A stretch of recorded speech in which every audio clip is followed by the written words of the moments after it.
It's going to be the 60-second podcast with...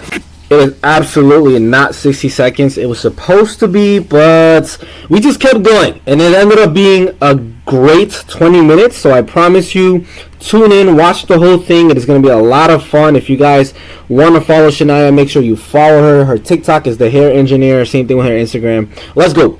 The Hair Engineer. The Hair Engineer. So what's your name? Shania. Shania, so tell me a little bit about what you do. Owner/hairstylist. In summary, I'm also a content creator on TikTok. Content creator. How many followers do you have? 100,000. What inspired you, or what transpired you to get into hair, and when did you start?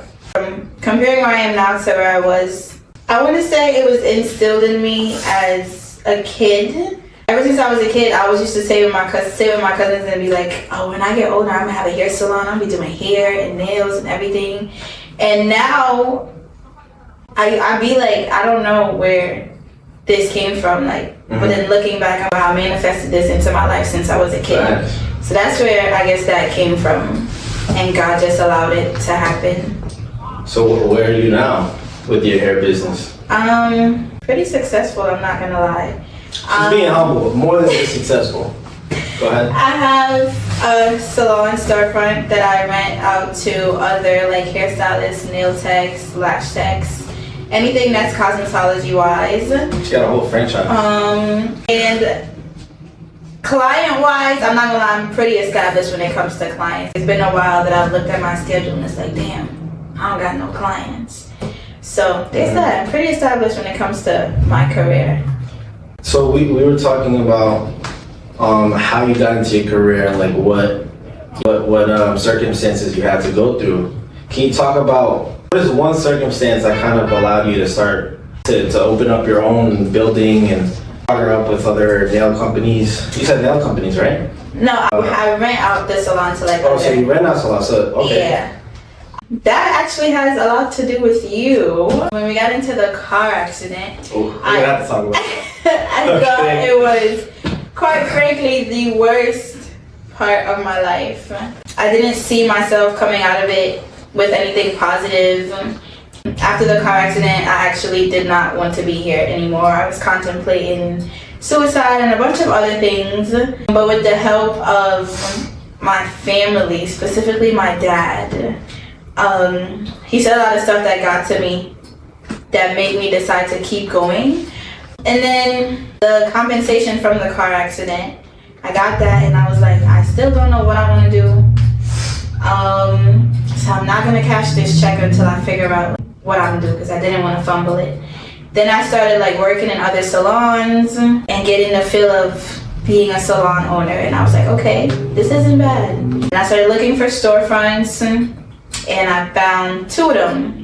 This one and another one. Came to this one, it wasn't my first choice. I was like, okay, it's spacious, it's cool. I can work with it. But there was another one that had my heart. And I went to go see that one. And we couldn't even make it into the building because the guy did not walk with the keys. And it was just, I'm like, yeah, they lost me off of that. So I ended up going with this. And the compensation from the car accident is what kind of got it off the floor. Because this was a hefty investment. But without the start from the compensation from the car accident, I don't think I would have been able to just start at all. So that's how I'm here now. That's what gave me the start. So you mentioned a couple of things. I think I'm going to touch on what you said. You said you started talking to your dad and you were feeling very depressed. Yeah. You feel comfortable talking about that? Yeah, I don't mind. Tell me more about that. I went from being, in summary, from being this independent person before the car accident, or even the lifestyle that we were living with Forex. You were always taking flights somewhere. There was always an Airbnb somewhere. My life was always on go. It was always something to do, and I lived for that type of excitement. So I went from living that independent, exciting lifestyle to being in bed rest for 5 months, and it's like, Mom, can you help me take a shower? Mom, can you help me get something to eat? Mom, I need that. So I went from being this independent person to this very needy person, which doesn't necessarily fit my lifestyle. I was never that type of person. I never grew up needing anyone necessarily. So that transition took a toll on me mentally, and it also had to do with a lot with the physical pain that I was in. having 8 screws in my hip, not being able to sleep properly, taking a bunch of pills and stuff daily. It was just a flip in my lifestyle, and that took a toll on me. My dad says that I don't do well with changes or disappointment, so that took a toll on me, and I just couldn't. I didn't feel like I was mentally strong enough to come out on the other side of it. And motivation to keep going. The perspective that I had with my dad had a lot to do with, because in the car accident, I was really the only one that was like seriously injured. So the perspective that I got with that was the devil doesn't go after something that he doesn't necessarily see as a threat. So me being one of the only, well, for the most part, the only person in the car that was seriously injured, it was more of like, you have a purpose, or there's a bigger picture to just this car accident. You have so much power, and you're gonna make such a shift in your family line that the devil tried to make a move to take you out. And him saying that changed my whole perspective on everything and making me feel like, okay, I do have a purpose. Like, it's more than just I got hurt in a car accident. And that's what kind of gave me the drive to keep going. And then looking back, or looking at where I am now, if it played out, it made a lot of sense, because I'm the youngest in my family and well on the way to be the first millionaire in my family. So it was a cool transition. It wasn't easy, but it was worth it for staying the path. That's it. I'm in tears right now, honestly. For you guys that don't know, me and Shania, before she got into being a 100K influencer on TikTok, we were on the Forex team together. And one of the days, we were driving to Virginia, went to Virginia for our mastermind. We were there for a week, and then we were driving back. And I was a driver. And everybody in the car was asleep. I was awake, but I started to feel sleepy. And sure enough, I slept on the wheel. The car ended up flipping 5 times. We landed upside down. Shania flew out the car. Yeah. And she had to get surgery. I'm gonna talk about this actually, because Okay. I feel like this is something that we gotta talk about. Yeah, for me, like, it was, it was a really like near life death experience. And it was something like, I was responsible that day, and I did not take that well. Like, first, as soon as that shit hit me, and I realized that she was in that whole helicopter, and she just said right now, like, she spent so much time recovering. Now, how did you feel, if you feel comfortable talking about this, and this is gonna be a little hard for me to take, but how did you feel toward me? And how do you feel that now? How do you feel about that now? And be honest. I'm not gonna say that I hated you, because I don't feel like there was like any, still to this day, there was never any hate for you, but I was hurt a lot because me and you were super close. Like, yeah. Forex, even outside of Forex, we were super duper close. So in my head, because I wasn't aware that you guys did try to come to the hospital and they turned you guys away or whatever. Yeah, so in my head, it was, okay, this happened, and everybody else that was in the car reached out to me. People that weren't in the car reached out to me. Everybody reached out to me but you. Mm-hmm. And I was like super hurt by that. Mm-hmm. I don't think I ever blamed you necessarily. Like, yeah, you were at fault for falling asleep, but I didn't blame you. Like, yeah, it was Johnny's fault. I hate Johnny. It was never that. It was just a lot of hurt from like just you not reaching out to me. Yeah. That was it. I was just hurt. Nothing more. Well, like, I really don't have anything to say for that.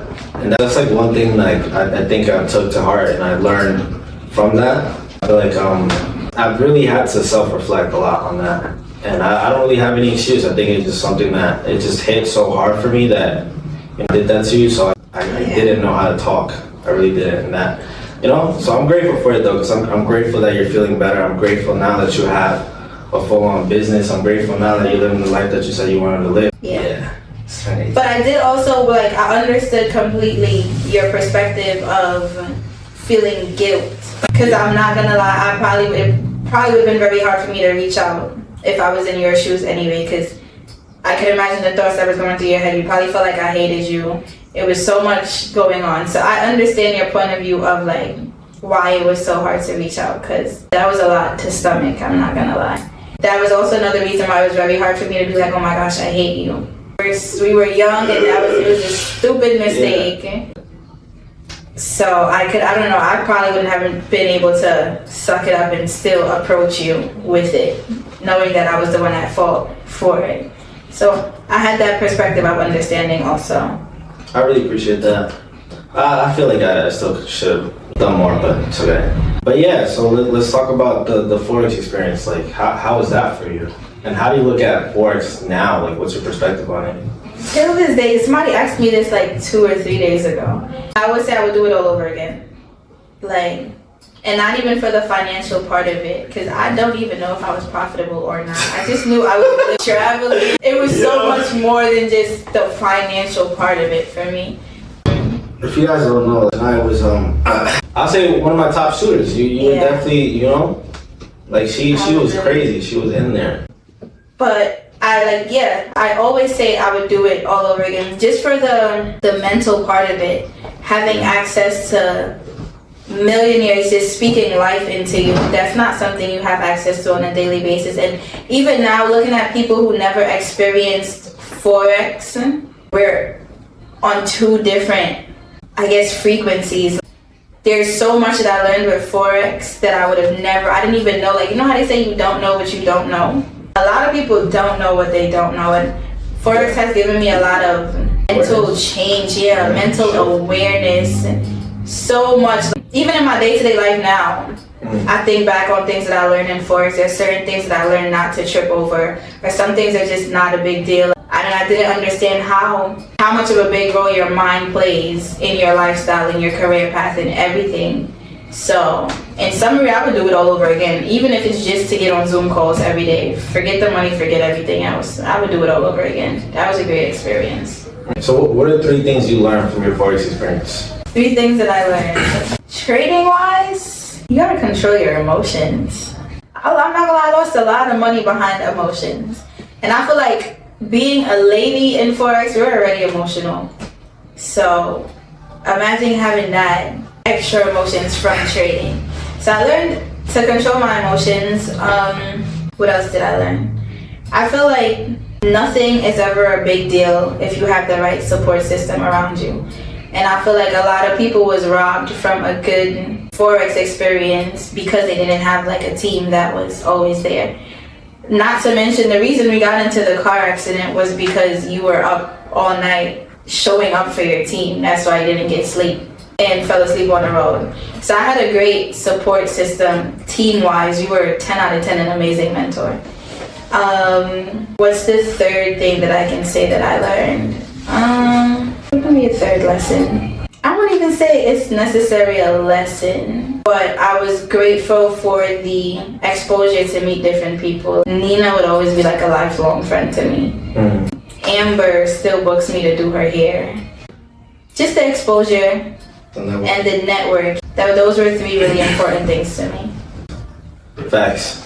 So you mentioned one thing that stuck out to me. Is I have an ego. So you said I was an amazing mentor. So who's a better mentor, me or Opie? Oh! If she says Opie, I'm leaving. That's it. Opie was just more fun. I'm just kidding. Yeah. Oh, that's the only thing he had on you. You would probably be like, no, I don't think that's a good idea. And Opie would probably be like, fuck it. Yeah. Yeah, I've learned so much from it, like I really did. So I'm grateful for that. But you're definitely really, really selfless. I watched you, I studied you. And you were 100% selfless. You didn't care the distance, you didn't care the time. You were always genuine with it. So as a mentor, yeah, I give you like a 12 out of 10. Super generous of you. So, I'm gonna dive into like your current business right now. So, what's like one struggle that you had that you were able to overcome, and how did you overcome it? One struggle. I wouldn't even say I've overcome it. I'm still learning from it. My biggest struggle is, unlike Forex, I don't have a mentor to look up to. And being the business owner and billionaire in my family, I don't have anybody to look up to. I don't have anybody to call and say, hey, am I doing this correctly? my biggest struggle is that I have to be, like, I have to learn from my own mistakes. There's nobody to say, hey, don't do that. And that's something I'm currently facing, but I've also accepted it in knowing that, at least from my little cousins and my little brothers and sisters that's about to come up, they have me to look up and be like, okay, can you help me with this? So I have no problem facing everything I'm facing right now, because I know it's gonna change the whole narrative for my family. And everybody that's looking up to me has somebody to come to and be like, hey, what did you do? Or how do I do this? So I have no problem dealing with it. And this, I guess, a challenge that I'm dealing with every day. So in terms of your competitors, how do you feel like you go about facing your competitors, and how do you stand out from them, and what makes you different? Simply put, they don't exist. And I mean that in the most humblest way, but I'm like so tunnel vision, and I feel like my story is my story and their story is their story. There's no way that God is going to take from me to give to them, or take from them to give to me.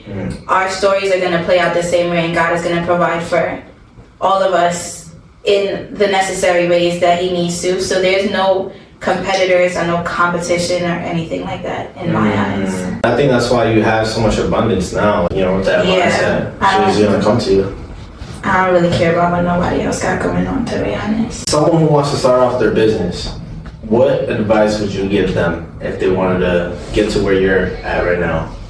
Don't get your LLC, and the IRS is going to hate me for this. I'm not going to lie. Do not get your LLC unless you feel like you're financially ready, and unless you feel like you have somebody to guide you through the taxes process of life, or of a business.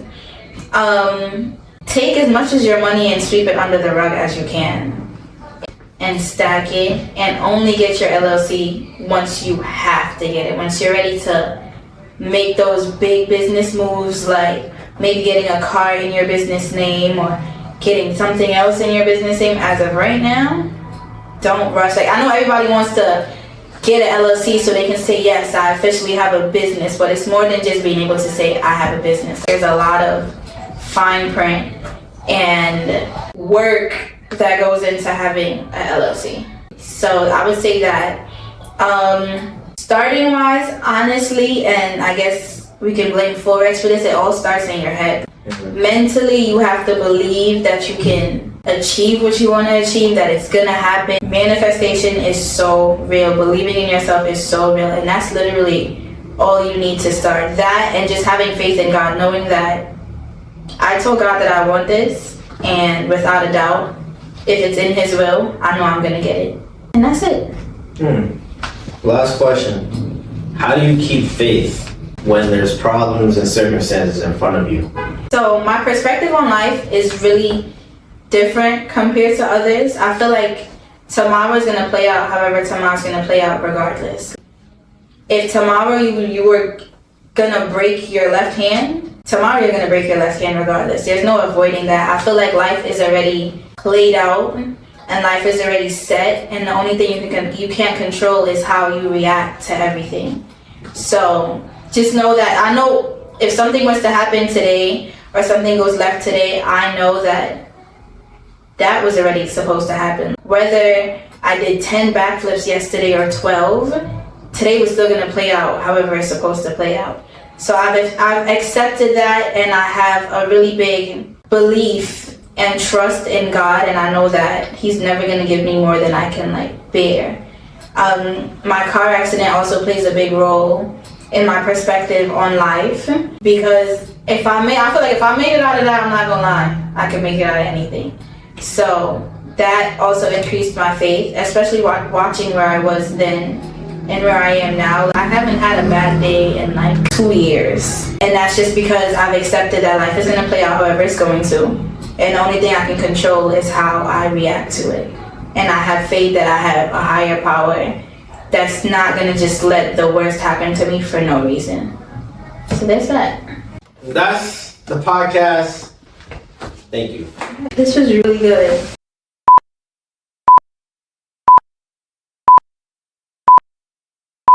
Ready? Hold on. What the fuck? Who am I? What do I say? Am I Shania? Am I the hair engineer? Who am I? You are what you want to be. I don't know who I want to be today.